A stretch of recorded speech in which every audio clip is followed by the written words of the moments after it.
Hello everyone. So we have been looking at the language of bits. So we have so far looked into the binary representation of different numbers. So primarily we have spent our most of our focus on representing negative numbers, negative integers in binary. So if you recall, we have looked at different ways of representing the negative numbers. Started with the sign magnitude representation, then we understood the drawbacks of that sign magnitude representation. We looked into 1's complement, and finally we looked into 2's complement, which looks the best so far in terms of how we can represent the negative numbers, negative integers in our computing systems. So now today we will be looking into how we can represent floating point numbers, because so far we have been talking about only integers and we have talked about positive and negative integers, but how about floating point numbers? How do we represent them or express them in a compute platform that we have to understand, and that's why we will be spending our time today. All right, so let's dive into that. Okay, so to represent floating point numbers, so first of all let's try to understand what is floating point numbers. All right, and just I want to highlight here, or I want to remind you that you guys should always keep a pen and paper with you, and you should keep note of what we are discussing, because as you might have seen that everything will not be available in the recording, and it's always a good practice to sit in the class with a pen and paper, so that you can do it along with me, whatever we are doing, and in that process you can ask your doubts if there are any. All right, so we will try to understand what is floating point numbers. So I am sure all of you know what is meant by floating point numbers. So any number with the decimal point, we can say that it's a floating point number. All right, so there can be plenty of examples, like if I write a number like 2.356, this is a floating point number, or sometimes you will see that we can represent numbers like 1.3 e raised minus 10, which is nothing but 1.3 into 10 to the power minus 10. Similarly, minus 2.3 e raised plus 5. So basically minus 2.3 10 to the power plus 5. So these all are floating point numbers, right? So basically any number which has a decimal point, these we will call as floating point number. Then you might have also heard the term called fixed point numbers. So what is fixed point number? So the fixed point number is basically the number of digits after the decimal point is fixed. So that's why it's called fixed point numbers. So some examples can be our currency. So basically the currency is always represented by, let's say, by some number, let's say 3.45. So you will not have more number of digits after decimal point than this 2 digits, because it doesn't make sense in case of currency. You will, if we talk about rupees, then you will not go beyond this let's say 2 points of decimal, because it doesn't make sense to have like say 550 paise. So 550 paise will be represented as 5 rupees 50 paise. So basically this is called fixed point number, where the number of digits after the decimal point is fixed. So, the number of digits after decimal point is fixed.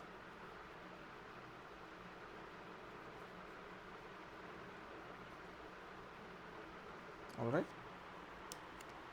So, a generic form of a positive number can be, so we are writing the generic form. In decimal number system, where the base is 10, a generic form of a floating point number can be as simple as like this. So, we have I equal to minus n to n xi 10 to the power I. So, if we try to understand this generic form, you can take one example. Let us say I want to represent the decimal number 3.29. So, this is nothing but 3 multiplied by 10 to the power 0 plus we need 0.29. So, basically 2 multiplied by 10 to the power minus 1. So, this is 0.2, and 9 multiplied by 10 to the power minus 2. So, that gives us 0.09. So, 0.29, 0.09, 0.2 plus 0.09 gives us 0.29, and this is 3. So, that is how we get 3.29.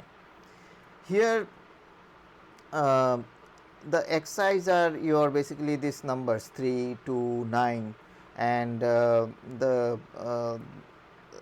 10 raised I are basically 10 raised 0, 10 raised minus 1, 10 raised minus 2, and so on, right.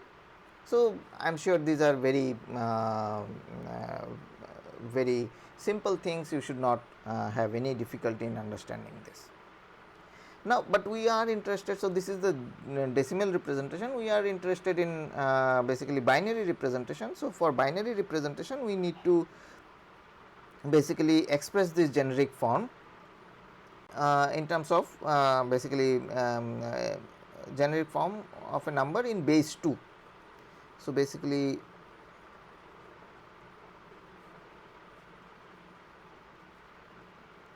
in base 2 will be very similar to this. So, A will be represented as I minus n to n xi 2 raise I. All right. Now, you can take different examples and try to see how we can represent any number in this generic form. So, take the example of, so basically let us say 0.375. So, this is this number as a sum of 2 to the power I can be represented as 2 to the power minus 1. So, this is 0.5. Okay, it should not be, so 0.5 is more than that. So, we have to start with 2 to the power minus 2. So, it is 0.25 plus 2 to the power minus 3, which is basically 0.125, and if you sum them up, you will get 0.375. all right. Okay. So, similarly the number 1 can be represented as 2 raised 0, 1.5 basically 2 raised 0 plus 2 raised minus 1, and so on. So, theoretically you should be able to express any number. So, any number can be expressed with base 2 representation. Maybe you will need lot more numbers, basically not lot more coefficients to represent them very accurately. All right. So, the binary representation for this floating point number is as follows.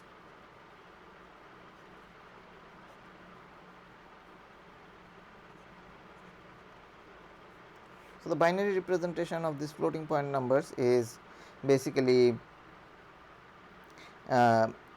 each coefficient here. So, the coefficients which will be multiplied to this to the power I is basically a binary digit.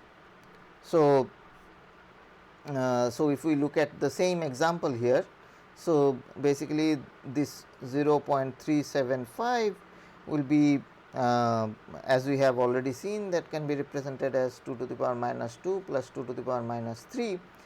So, the binary representation of this will be 0. So, what is 2 to the power minus 2? Basically,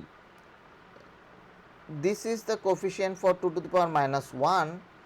So, 2 to the power minus 2 we have the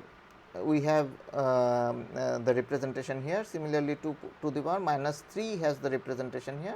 So, this will be the binary representation of 0.735. all right. So, similarly, we can write down the binary representation of this number, which is 1 or 1.0. 1.5 can be represented as 1.1. So, whatever comes after the decimal point, the coefficient here is 2 to the power minus I, and what is I? I is the exact position. So, if I is 1 in the first position after decimal point, I is 2 in the second position, and so on. All right. So, now as an example, we can take this or as an exercise, we can try to find out the binary of this number. So, the binary of this number is basically, first of all, the representation with base 2 will look like this: 2 to the power basically 1, which will give us 2, plus, now we do not need 2 to the power 0, because if I add 2 to the power 0 here, then this number will become 3. So, I do not need 2 to the power 0. So, one way of representing this is basically 0 multiplied by 2 to the power 0 plus the next thing is basically 1 multiplied by 2 to the power minus 1 and 1 multiplied by 2 to the power minus 2. So, basically this is 0.5 and this is 0.25. So, 0.5 plus 0.25 gives us 0.75. So, the binary representation of this number will be, so we need before decimal point we need 2. So, basically 2 in binary is represented as 10, 10 point this basically 1 1. So, 10.11, that is the binary representation of this number 2.75. So, you can take few more examples or you can as an exercise, let us try to do this, find out the binary representation of this number. All right. So, I will pause for a moment and I will wait for you guys to tell me the answer.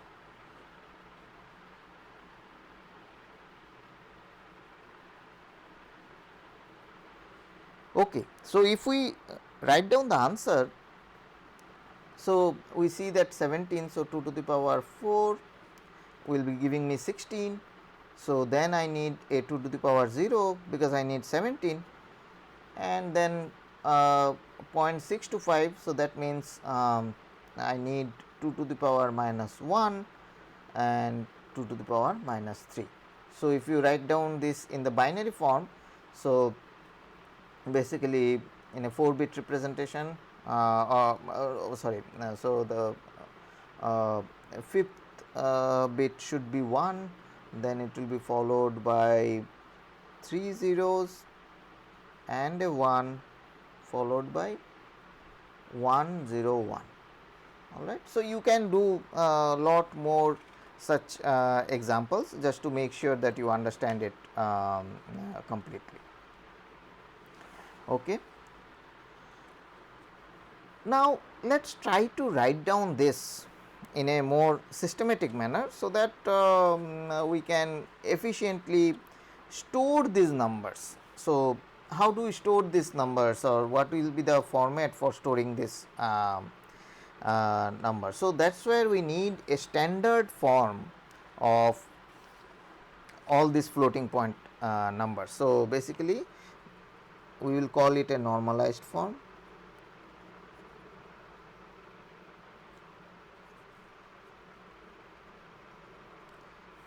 So, basically it is a standard form for all floating point numbers. It is a standard form for all floating point numbers. So, the standard form says that, okay, if this is my floating point number A, I will have a sign bit. So, the sign bit will determine whether it is a positive floating point number or a negative floating point number, multiplied by P multiplied by 2 to the power x. All right. So, 2 to the power x, we understood that we need to have this exponent. Now, what is P? So, the P will be, we will be representing as 1 plus m. So, P will have a specific form, and the form is, it is always represented as 1 plus m. So, basically 1 point something. So, the form of P will be always 1 point m, 1 point m, where m is a number which lies between 0 and 1. All right. And then x is an integer. So, basically x belongs to the this set of integer numbers. Now, there are many things we have represented here. So, let me go one by one. So, S is the sign bit. So, I think we have already understood what this sign bit is for. This P term is called significant.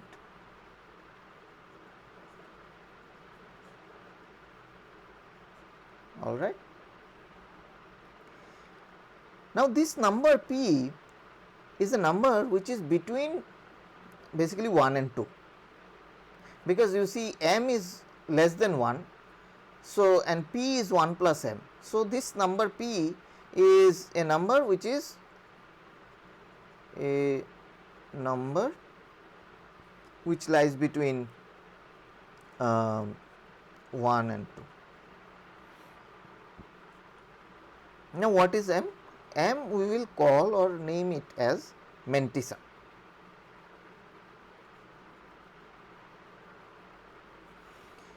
And x is exponent,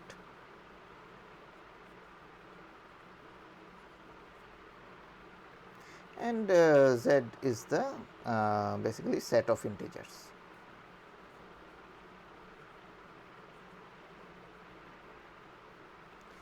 All right. So, what this says, that all the floating point numbers we will represent in this form. This is a standard form which we will be using for representing our floating point numbers. And what is this standard form? -1 raised to the sign bit multiplied by the significant. Significant is nothing but 1 plus m, which is a number which is between 1 and 2, and that is multiplied with 2 raised x, where x is an integer. So, all our floating point numbers we will represent in this this form. Now, just for our understanding, let's take let's look at an example which is and we look at the first example in decimal form. So, it is not binary, just for understanding we will look into a decimal example. So, let us say we have this number, a floating point number which is represented like this 1.3827, that is multiplied by 1 raised to the power minus 23. So, definitely this is not this is a floating point number.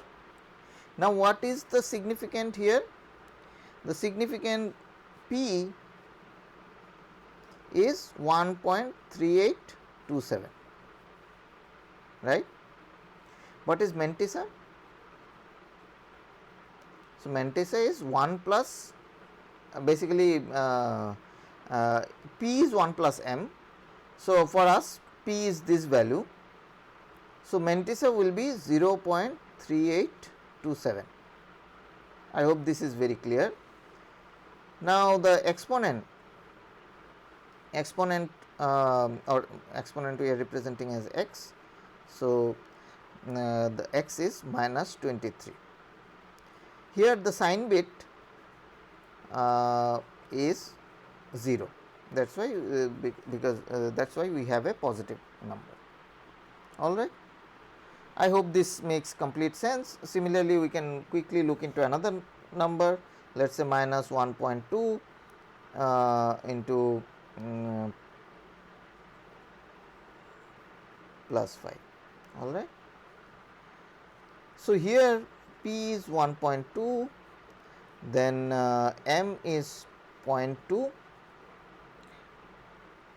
sign bit is 1 and the exponent value is 5. All right. So, pretty straightforward. Now, from this we will now look into a standard format of basically storing these floating point numbers in a computer, and the standard format which we will be looking at is called Ieee 754 format. So, Ieee 754 format. Now, this number 754 does not make any significance here, because Ieee is a standard body which comes with different set of standards. For example, you might have heard about the Wi-Fi standards, 802 point several numbers are there. So, similarly they come up with standards for many different things, and this is just the serial number of that standard. So, it has nothing, no other meaning here. So, do not get confused. Now, what this Ieee 754 format says that, so the general principles of this standard is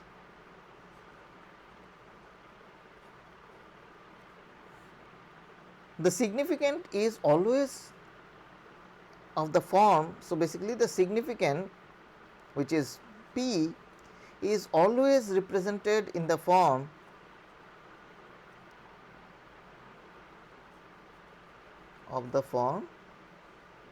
basically 1 plus the value. So, basically the 1 point the rest of the bits. So, this is the standard form of significance. So, basically any number I get, I have to represent it in the form of 1 point xxx for the significant part. Now, if I know that this significant is always represented like this 1 point some numbers, then actually I do not need to store anything for the significant, because this part is your Mantissa, right. You remember, like 1 plus m is your p, and you know that this p will be always of this form 1 point this. So, that means I do not have to store this 1 point, because this is the by default representation. So, the standard says that you do not need to store this as significant. So, no need to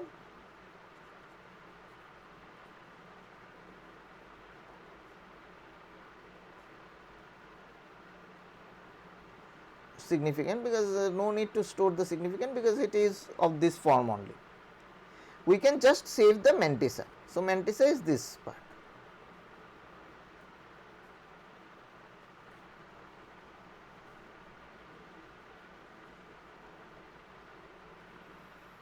So, just save the Mantissa bits, and also we need to store the sign bit. So, basically store the sign bit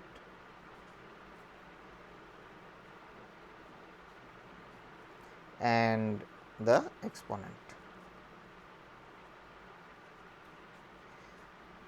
So, what we are saying? We are saying that IEEE 754 format is a standard of storing the floating point numbers, and the standard says that you store the Mantissa, the sign bit and the exponent, and that is all you need to represent a floating point number. So, the IEEE format, if we follow, it will look like this. So, if I have a if I have 32 bits to store a floating point number, the 32 bits will be distributed like this. I will have 1 bit for sign, all right. Then I will keep 8 bits for exponent. So, the exponent x is represented in 8 bits, and I will keep 23 bits for Mantissa.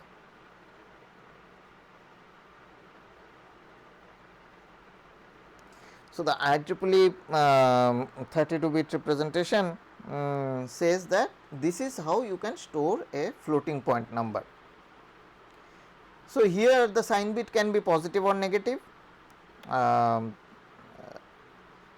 if the sign bit is positive or negative, you see that there can be 2 representation for 0, right.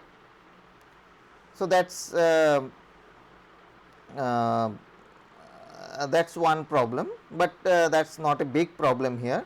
There is 2 mappings for the number 0, but we will either case we will consider it at 0.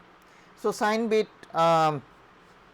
is 0 if it is positive, and it is 1 if it is negative. So, 0 for positive and 1 for negative, all right. Exponent, we have 8 bits. So, basically we can represent large number of possible floating point numbers, and Mantissa we have 23 bits.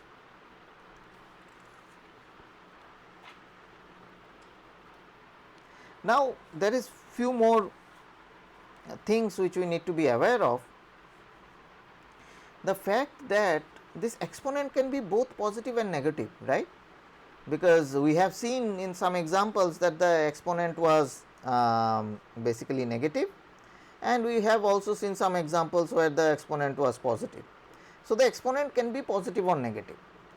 Now, how do we represent this in this through these 8 bit numbers? Now, we can fall back to our 2's complement method, and we can represent the exponent in 2's complement method. But then the amount of complication it will increase, it will introduce is quite a bit. You see that if there is, you have to see whether it is a positive number and negative number, etc. And then if it is a negative number, you have to find out the 2's complement to do different mathematical operations, etc. So, this is not a very basically it will introduce significant amount of overhead if we represent this exponent in 2's complement method. So, what could be a possible simpler way? A possible simpler way can be we represent this exponent in the biased representation. So, you remember that we talked about the biased representation for negative numbers. In this biased representation, we say that okay, we will add a bias to the number so that we can basically express both positive and negative numbers. The only difficulty with the biased representation was we said that multiplication etc. becomes difficult. But since we are talking about exponent here, so the exponent will not be multiplied with something in a regular situation. So, only for all practical purposes we can assume that exponents will be mostly added or subtracted. So, you really do not have to worry about the that problem of bias representation. So, what we are talking about? We are talking about representing the representation of the exponent. So, representation of exponent. So, we are saying that we will go by the biased representation.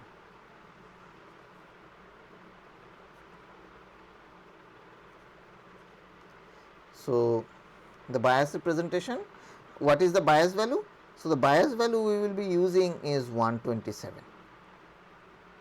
So, any exponent will be basically the x value will be added with the bias to represent the actual exponent. So, in this case the since we have 8 bits for the exponent in IEEE 754 format, so the range of exponent will be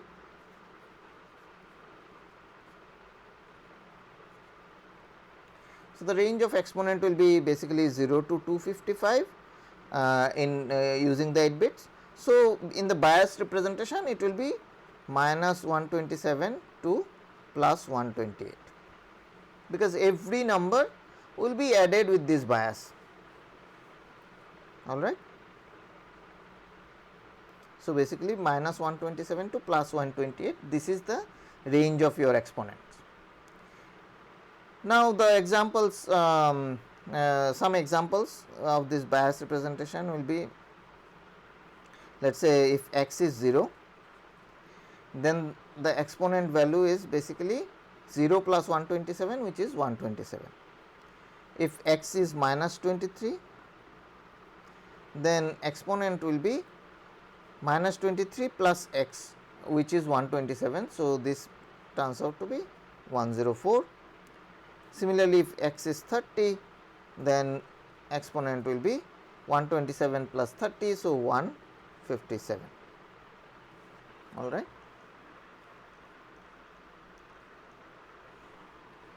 So, basically for any floating point number which is represented in IEEE 754 format, that will have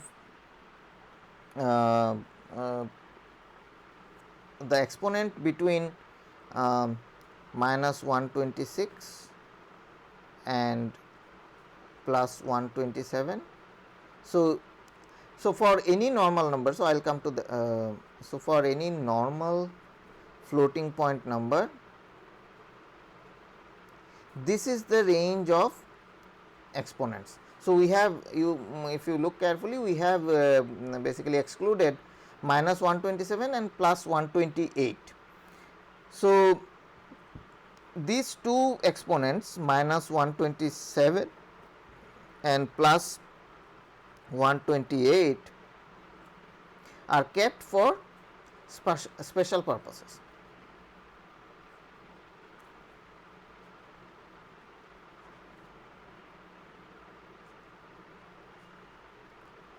So, for all normal floating point numbers, this is the range of exponents. So, any number can be represented now like this: minus 1 raise s multiplied by p multiplied by 2 raise e minus bias, alright, where p is basically 1 plus m and m lies between 0 and 1, and x is basically an integer, and e for the all the normal numbers, e lies between 1 to 1 basically 254 instead of 255, all right. So, we can look at some examples quickly to see how the floating point numbers in can be represented using the Ieee 754 format. So, let us say I have a number which I need to represent is, let us say, minus 3. So, how the representation will be?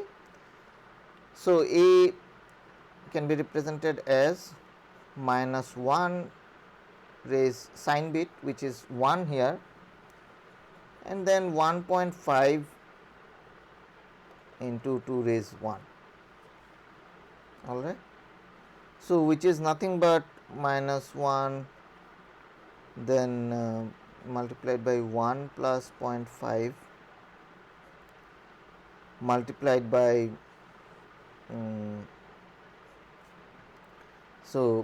multiplied by 2 raise the exponent minus bias. So, what is the exponent? 1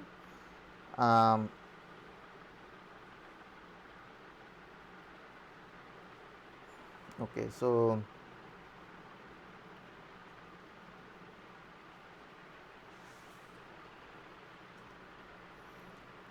in the bias representation, the exponent will be represented by 128 minus 127, all right. So, now in the Ieee 754 format, we know that we have to store these 3 values. So, sign bit, then the exponent, and then the mantissa. So, these are the things which we need to store. So, sign, exponent, and mantissa. So, sign bit is 1 here. How about the exponent? So, the exponent here we need basically 2 to the power 1. So, basically we can say that okay, this bit is 1 and rest all the other bits are 0. So, it's 8-bit number. So, 2 more zeros, yeah. And for mantissa we need to represent 0.5. So, basically for mantissa, so this is the 23-bit number. So, we have to depending on so basically this is 2 to the power minus 1, 2 to the power minus 2, 2 to the power minus 3, and till 2 to the power minus 23. So, this is what our mantissa is. So, okay, if I write the mantissa separately, so mantissa is 23-bit number. So, it starts from 2 to the power minus 1. Somewhere in between we have, let us say, ith bit, which is 2 to the power minus I, and the last one is 2 to the power minus 23. So, these are the 23-bit representation of our mantissa. So, this is 23 bits. So, the mantissa, the value of the mantissa is nothing but I 1 to 23 xi 2 to the power minus I, all right. So, basically xi can be 1 or 0, and 2 to the power minus I is basically depending on which position you are looking at, you will need to add, and you should be able to represent any mantissa in this representation, all right. So, I hope this makes sense.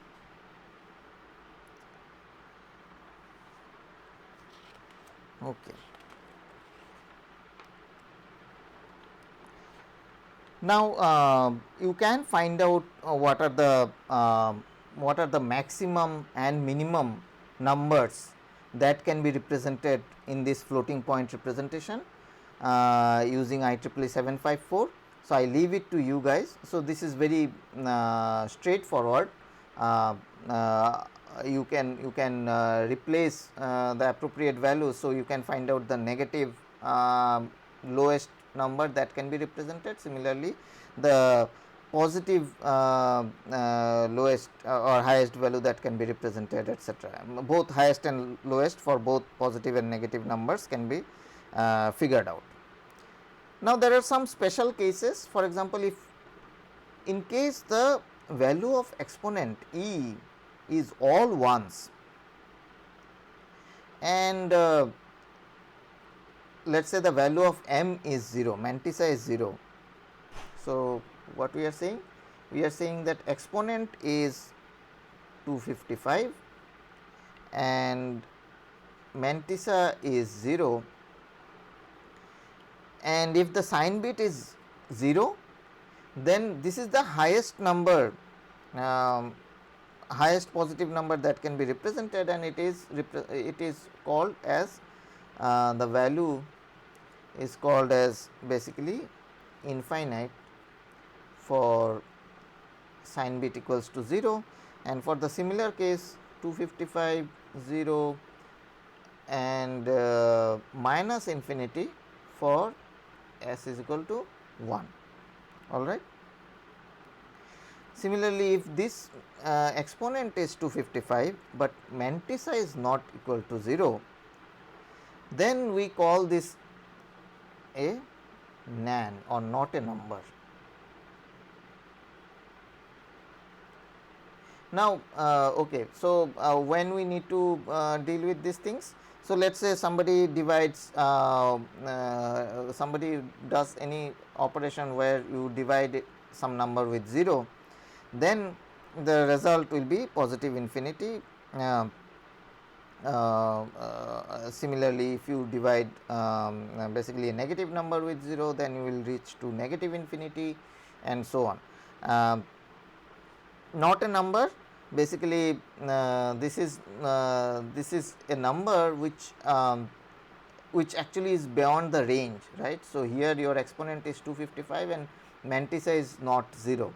In that case, you are talking about a number which is more than what you can represent, and that is why it will be represented as not a number. And basically you do any operation with not a number, that result will be also not a number. All right. Similarly, is exponent, if exponent is 0 and Mantissa is also 0, then the value is 0, pretty straightforward. And if the exponent is 0 but Mantissa is not equal to 0, this set of numbers are called a special number called denormal number. So, okay.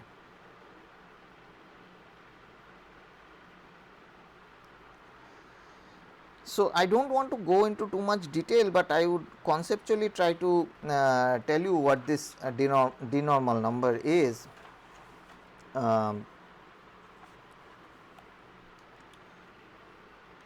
So let us say you can the highest number which you can represent using this IEEE 754 is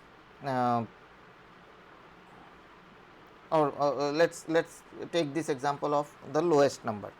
So the lowest number which you can represent in IEEE 754 is basically 2 to the power minus 126. Now let us see, in a program you have a operation where you divide this number by 2. Now the number you will the answer you are supposed to get is definitely not equal to 0, right, but you can't represent any number which is smaller than this in your representation, IEEE 754 representation.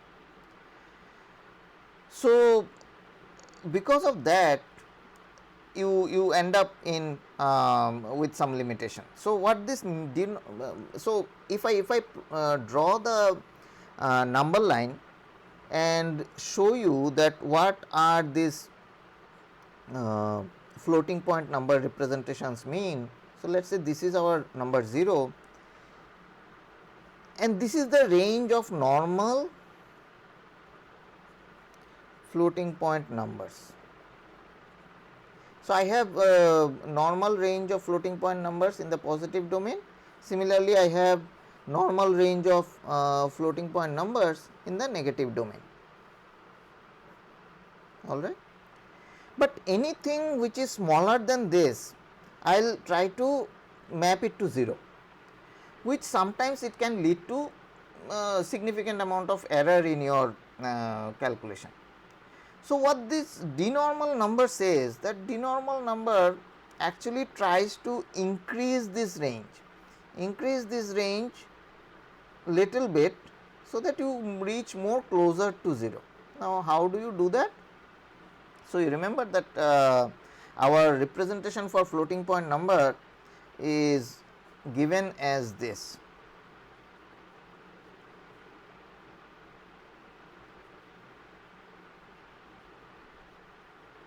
Right. So, this is the lowest number which you can represent in floating point IEEE 754 representation. Now, here we know that P has a certain form which is 1 plus m, but for if P is of this form 1 plus m, then you can only reach up to this using this representation. But for denormal numbers, the P is defined as 0 plus m, and m remains within this range of 0 to 1. So, basically the significant or P is represented now as basically 0.xxx, all right, and the exponent E is 0, all right.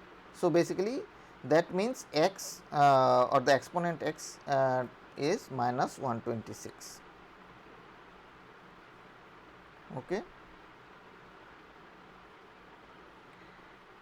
So, with this you can further represent few numbers in this range, similarly in the negative domain, and these numbers are called denormal numbers. Now, there are basically trade-offs to incorporate denormal number in your processor, etc. The complexity sometimes becomes too much. So, so it may or may not be a very important or very yeah, you may not always like to have denormal numbers. So, that will depend on your application, but if you want to add denormal numbers in this number representation, then of course your hardware etc. has to be equipped to deal with it, and it increases quite a bit of overhead. All right. So, as I said, like you can find out this ranges. So, I would leave these things as your kind of homework. So, the highest number, the lowest normal number, basically positive, similarly the highest here and the lowest here. So, all these values please work it out and do it yourself. Okay. Now, this 32-bit 32-bit representation of the IEEE 754 is called single precision. Similarly, you can have double precision numbers. So, in case of double precision, basically instead of 32 bits you will have 64 bits to play with. So, in that case the different fields like okay, for double precision basically your sign bit remains, it still requires 1 bit, exponent becomes 11 bits, and the Mantissa now is of 52 bits. And if you see that the kind of number you can represent with 11 bits of exponent is huge. So that pretty much covers all the numbers which we need to deal with. So double precision is pretty good in that sense. All right. Okay. So now very briefly, so we have looked at how numbers can be represented. So we looked at the both integer as well as floating point, negative numbers, etc. Now I guess we have a good amount of understanding about how numbers can be represented in our computers. But how about the strings? So strings, again, if I want to represent strings, so I need to have some kind of encoding. So the encoding which is pretty popular and has been there for quite significant amount of time is called Ascii encoding. So Ascii stands for basically American Standard Code for Information Interchange, and it has 128 characters. So basically you need 7 bits to represent all the characters, and you will see that all your alphabets, so capital as well as small letters A to Z, then capital A to Z,